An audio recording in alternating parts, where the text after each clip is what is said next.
Ikalawang kabanata. Ang kapanganakan ni Jesus.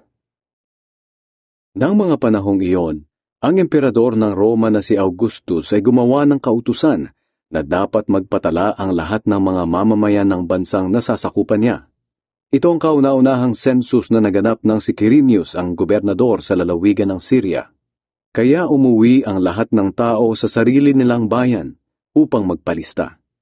Mula sa Nazareth na sakop ng Galilea, pumunta si Jose sa Bethlehem na sakop ng Judea, sa bayang sinilangan ni Haring David, dahil nagmula siya sa angkan ni David. Kasama niya sa pagpapalista ang magiging asawa niyang si Maria, na noon ay malapit ng manganak. At habang naroon sila sa Bethlehem, dumating ang oras ng panganganak ni Maria. Isinilang niya ang panganay niya na isang lalaki.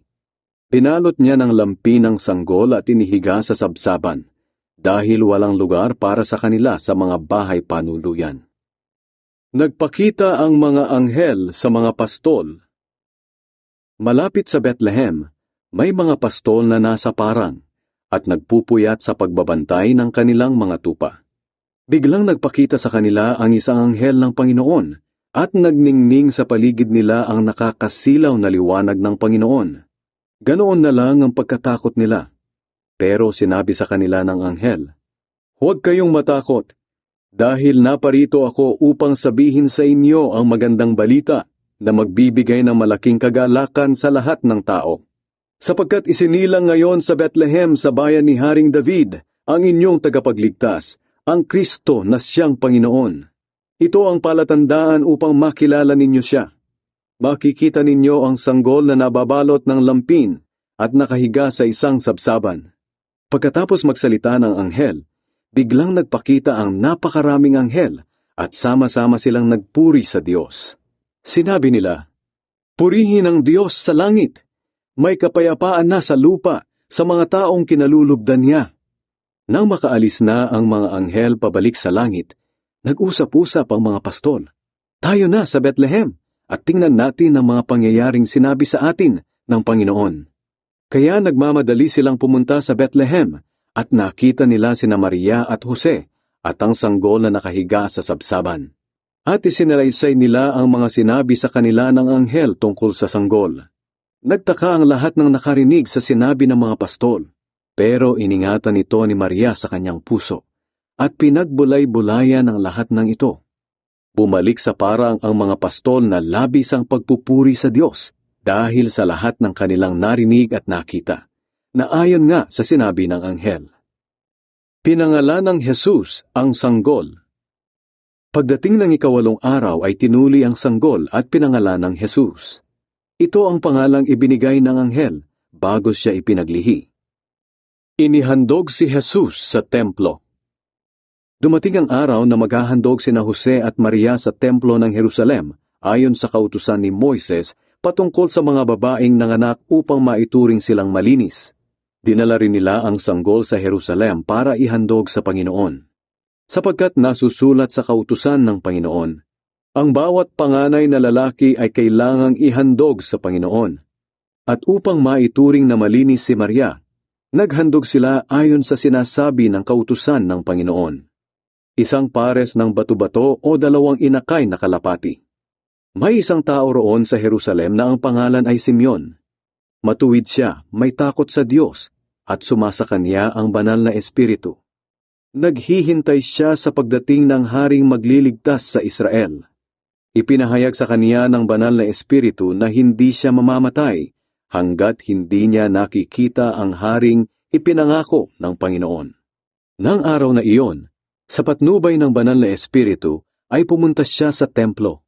At nang dalhin doon nina Maria at Jose si Jesus upang ihandog sa Panginoon ayon sa kautusan, nakita ni Simeon ang sanggol.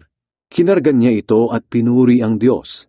Sinabi niya, "Panginoon, maaari niyo na akong kunin na inyong lingkod, dahil natupad na ang pangako niyo sa akin. Mamamatay na ako ng mapayapa, dahil nakita na ng sarili kong mga mata ang tagapagligtas na inihanda ninyo para sa lahat ng tao. Siya ang magbibigay liwanag sa isipan ng mga hindi Hudyo na hindi nakakakilala sa iyo, at magbibigay karangalan sa inyong bayang Israel. Namangha ang ama at ina ng sanggol sa sinabi ni Simeon tungkol sa sanggol. Binasbasan sila ni Simeon at sinabi niya kay Maria, "Ang batang ito'y itinalaga upang itaas at ibagsak ang marami sa Israel. Magiging tanda siya mula sa Diyos, pero marami ang magsasalita ng laban sa kanya. Kaya ikaw mismo ay masasaktan na parang sinaksak ng patalim ang puso mo. At dahil sa gagawin niya, mahahayag ang kasamaang nasa isip ng maraming tao." Naroon din sa templo ang isang babaeng propeta na ang pangalan ay Ana. Anak siya ni Phanuel na mula sa lahi ni Asher. Matandang-matanda na siya. 7 taon lang silang nagsama ng kanyang asawa bago siya na byuda. At ngayon 84 na taon na siya. Palagi siyang nasa templo. Araw-gabi ay sumasamba siya sa Diyos sa pamamagitan ng pananalangin at pag-aayuno. Lumapit siya ng oras ding iyon kina Jose at Maria at nagpasalamat sa Diyos. At nagsalita rin siya tungkol sa bata sa lahat na naghihintay sa araw ng pagliligtas ng Diyos sa Jerusalem. Nang may sagawa na nina Jose at Maria ang lahat ng dapat nilang gawin ayon sa kautusan ng Panginoon, umuwi na sila sa kanilang bayan sa Nazaret na sakop ng Galilea. Lumaki ang batang si Jesus at naging malakas at napakatalino, at pinagpala siya ng Diyos.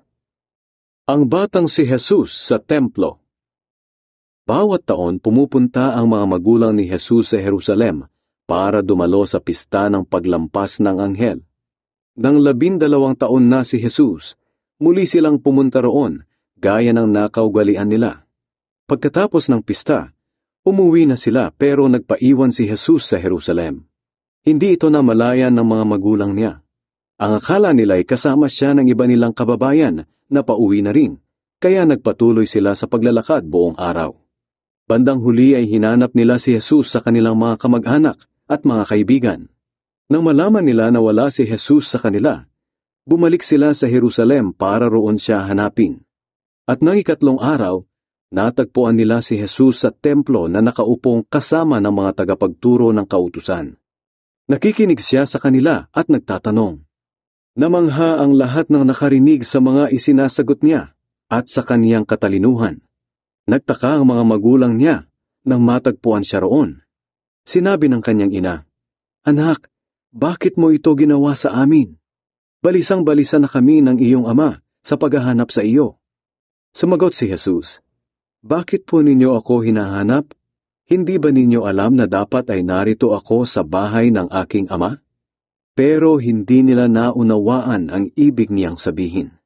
Umuwi si Jesus sa Nazaret kasama ng kanyang mga magulang at patuloy siyang naging masunuring anak.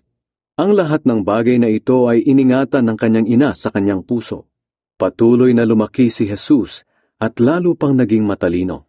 Kinalugdan siya ng Diyos at ng mga tao.